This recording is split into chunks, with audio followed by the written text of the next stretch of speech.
ನಮಸ್ಕಾರ. ನಾವು ರಮೇಶ್ ಪಾಟೀಲ್, ಬೆಳಗಾವಿ. 2012ರಲ್ಲಿ ಗ್ಯಾಸ್ಟ್ರಿಕ್ ಆಗಿದ್ದಕ್ಕೆ ಒಂದು ಹಾಸ್ಪಿಟಲ್ ತೋರಿಸಿದೆ. ಅಲ್ಲಿ ತೋರಿಸಿದಾಗ ಅವರು ಗ್ಯಾಸ್ಟ್ರಿಕ್ ಅದು ಏನಿಲ್ಲ, ಒಂದು ವಾಲ್ ವೀಕ್ ಇದೆ ಅಂತ ಹೇಳಿದರು.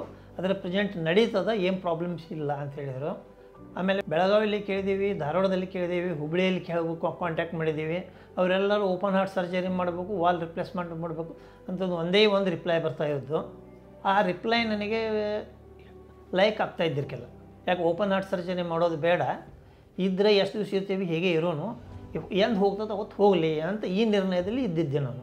ಆನಂತರ ಹೀಗೆ ನಮ್ಮೊಬ್ಬರು ಫ್ರೆಂಡು ಈ ಹಾಸ್ಪಿಟಲ್ದಲ್ಲಿ ಸರ್ಜರಿ ಮಾಡ್ಕೊಂಡು ಹೋಗಿದ್ರು. ಅವರು ಅಂದರು, ನೀವು ಅಲ್ಲಿ ಎಲ್ಲಿಯೂ ಕಾಂಟ್ಯಾಕ್ಟ್ ಮಾಡ್ಲಿಕ್ಕೆ ಹೋಗಬೇಡ್ರಿ, ನೇಟ್ಗೆ ಸ್ಟೇಟ್ ಅಪೋಲೋ ಹಾಸ್ಪಿಟಲ್ ಬನ್ನೇರುಘಟ್ಟಕ್ಕೆ ಹೋಗ್ರಿ, ಅಲ್ಲೇ ಡಾಕ್ಟ್ರು ಸತ್ಯಕ್ಕೆ ಅಂತಿದ್ದಾರೆ, ಅವ್ರ ಟೀಮ್ ಭಾಳ ಚೆನ್ನಾಗಿದೆ ಅಂತ ಹೇಳಿದರು. ಅದೇ ನೋಡೋಣ ಅಂತ ಕಳೆದ ಸೆಪ್ಟೆಂಬರ್ದಲ್ಲಿ ಒಮ್ಮೆ ಬಂದು ಹೋದೆ. ಇಲ್ಲಿ ಇವರು ಮಾತಾಡುವ ನನಗೂ ನಂಬಿಕೆ ಬಂತು. ರೋಬೋಟಿಕ್ ಮೈನರ್ ಸರ್ಜರಿ ಇರೋದಕ್ಕೆ ನಾನು ಒಪ್ಕೊಂಡು ಈ ಹಾಸ್ಪಿಟಲ್ಗೆ ಬಂದು ಜಾಯ್ನ್ ಆದೆ.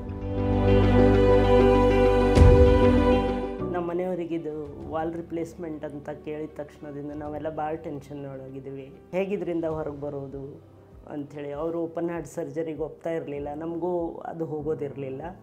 ಆಮೇಲೆ ನಮ್ಮ ಪರಿಚಯದವರೊಬ್ಬರಿಂದ ಡಾಕ್ಟರ್ ಸತ್ಯಕ್ಕಿ ನಂಬಾಳ ಅವ್ರದ್ದು ಅಪೋಲೋ ಹಾಸ್ಪಿಟ್ಲ್ ಅಂತ ಗೊತ್ತಾಯಿತು. ನಾವಿಲ್ಲಿ ನೋಡೋಣ ಏನು ಹೇಳ್ತಾರೆ ಡಾಕ್ಟ್ರ್ ಅಂತ ಬಂದ್ವಿ ಅಷ್ಟೇ.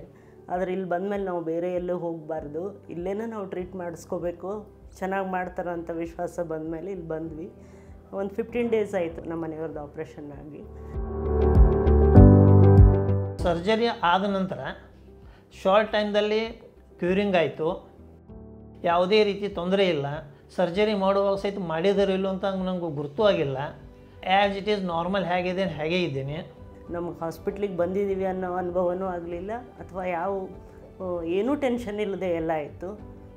ಡಾಕ್ಟರ್ಸ್ ಟೀಮು ತುಂಬ ಚೆನ್ನಾಗಿದೆ, ತುಂಬ ಒಳ್ಳೆಯ ಟ್ರೀಟ್ಮೆಂಟ್ ಕೊಟ್ಟರು. ಸ್ಟಾಫು, ಹಾಸ್ಪಿಟ್ಲು ಎಲ್ಲ ನಮ್ಗೆ ಒಳ್ಳೆಯ ಇದರಿಂದ ನೋಡಿಕೊಂಡ್ರು. ನಾವು ಹಾಸ್ಪಿಟ್ಲಿಗೆ ಬಂದಿದ್ದೀವಿ ಅನ್ನೋ ಅನುಭವನೇ ಆಗಲಿಲ್ಲ. ಥ್ಯಾಂಕ್ಸ್ ಡಾಕ್ಟರ್ಸ್ ಟೀಮಿಗೆ ಮತ್ತು ಸ್ಟಾಫಿಗೆ.